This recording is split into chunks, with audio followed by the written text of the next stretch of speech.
তিনি শুধু একজন জনপ্রিয় অভিনেত্রী নন, তিনি একজন স্টাইল আইকন। কিন্তু এবার আলোচনায় তামান্না ভাটিয়া নাচ কিংবা অভিনয়ের জন্য নয়, বরং একেবারে নতুন পরিচয়। ভারতীয় অভিনেত্রী তামান্না ভাটিয়া আনুষ্ঠানিকভাবে উদ্বোধন করেছেন নিজের জুয়েলারি ব্র্যান্ড তামান্না ফাইন জুয়েলারি। একটি ভিডিওর মাধ্যমে এই ব্র্যান্ডের ঘোষণা দেন তিনি। তামান্না জানান, এই উদ্যোগে অনুপ্রেরণা পর্দার বাইরের তার নিজস্ব ব্যক্তিগত স্টাইল। তামান্না বলেন, এই জুয়েলারি ব্র্যান্ড শুধু বিশেষ অনুষ্ঠানের জন্য নয়, বরং দৈনন্দিন জীবনে পরার মতো গয়না নিয়েই কাজ করবে। আরাম ও স্টাইল, এই দুইয়ের ভারসাম্যই এই ব্র্যান্ডের মূল দর্শন।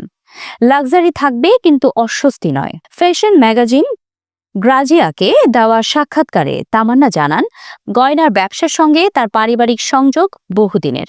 আমার বাবা 15 বছরেরও বেশি সময় ধরে গয়নার ব্যবসার সঙ্গে যুক্ত। এই অভিজ্ঞতাই তাকে নিজের ব্র্যান্ড শুরু করতে অনুপ্রাণিত করেছে। একজন অভিনেত্রী হিসেবে তাকে সবসময় প্রস্তুত থাকতে হয় পোশাক আর উপস্থিতির দিক থেকে। কিন্তু একটা সময় তিনি বুঝতে পারেন, ফ্যাশনের নামে তিনি আর অস্বস্তিকর কিছু পরতে চান না। এমন পোশাক পরেছি যেখানে শ্বাস নিতেই কষ্ট হতো এবং অনুষ্ঠান ছেড়ে চলে যেতে হয়েছে। সেই সময়ই সিদ্ধান্ত নেন, অস্বস্তি কখনো সাজসজ্জার অংশ হবে না।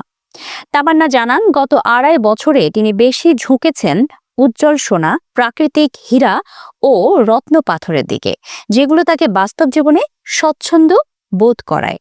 তিনি বলেন, আমি একটু অলস প্রকৃতির মানুষ, তাই এমন গয়না চাই যা সহজে পরা যায় এবং দৈনন্দিন জীবনের সঙ্গে মানিয়ে যায়। 1989 সালে মুম্বাইতে জন্ম নেওয়া তামান্না 20 বছরের ক্যারিয়ারে কাজ করেছেন 80টিরও বেশি সিনেমায়।